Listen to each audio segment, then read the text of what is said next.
बिस्मिल्लाहिर्रहमानिर्रहीम। अस्सलाम वालेकुम। रात का आखिरी पहर था। सर्दी थी कि हड्डियों के अंदर तक घुसी जा रही थी। बारिश भी इतनी तेज थी जैसे आज अगली पिछली कसर निकाल कर रहेगी। मैं अपनी कार में ड्यूटी से घर वापस आ रहा था और कार का हीटर चलने के बावजूद मैं सर्दी महसूस कर रहा था। दिल में एक ही ख्वाहिश थी कि बस जल्द अज जल्द घर पहुंचकर बिस्तर में घुसकर सो जाऊं। मुझे उस वक्त कंबल और बिस्तर ही सबसे बड़ी नेमत लग रहे थे। सड़कें बिल्कुल सुनसान थी, हत्ता कि कोई जानवर भी नजर नहीं आ रहा था। लोग इस सर्द मौसम में अपने गर्म बिस्तरों में दुबके हुए थे। जैसे ही मैंने कार अपनी गली में मोड़ी तो मुझे कार की रोशनी में भीगती बारिश में एक साया नजर आया। उसने बारिश से बचने के लिए सर पर प्लास्टिक के थैले जैसा कुछ ओढ़ा हुआ था और वो गली में खड़े पानी से बचता बचाता आहिस्ता आहिस्ता चल रहा था। मुझे शदीद हैरानी हुई। इस मौसम में भी कोई शख्स इस वक्त बाहर निकल सकता है और मुझे उस पर तरस आया कि पता नहीं किस मजबूरी ने उसे इस पहर इस तूफानी बारिश में बाहर निकलने पर मजबूर किया। मैंने गाड़ी उसके करीब जाकर रोकी और शीशा नीचे करके उससे पूछा, भाई साहब, आप कहाँ जा रहे हैं?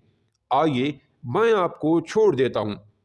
उसने मेरी तरफ देख कर कहा, शुक्रिया भाई, बस मैं यहाँ करीब ही तो जा रहा हूँ, इसलिए पैदल ही चला जाऊंगा। मैंने तजस्सुस भरे लहजे में पूछा, इस वक्त आप कहाँ जा रहे हैं? उसने बड़ी मतानत से जवाब दिया, मस्जिद। मैंने हैरानी से पूछा, इस वक्त मस्जिद में क्या करने जा रहे हैं? उसने कहा, मैं इस मस्जिद का मुअज्जिन हूँ और फजर की अजान देने के लिए मस्जिद में जा रहा हूँ। ये कहकर वो अपने रास्ते पर चल पड़ा और मुझे एक नई सोच में गुम कर गया।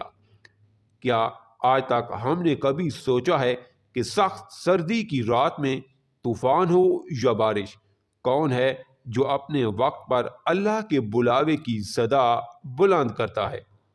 कौन है जो हमें बताता है कि नमाज नींद से बेहतर है?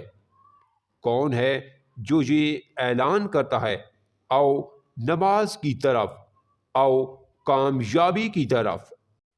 और उसे इस कामयाबी का कितना यकीन है कि उसे इस फर्ज के अदा करने से ना तो सर्दी रोक सकती है और ना ही बारिश।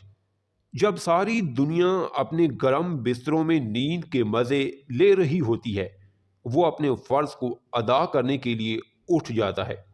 तब मुझे इल्म हुआ कि यकीनन ऐसे ही लोग हैं जिनकी वजह से अल्लाह हम पर मेहरबान है और इन्हीं लोगों की बरकत से दुनिया का निज़ाम चल रहा है।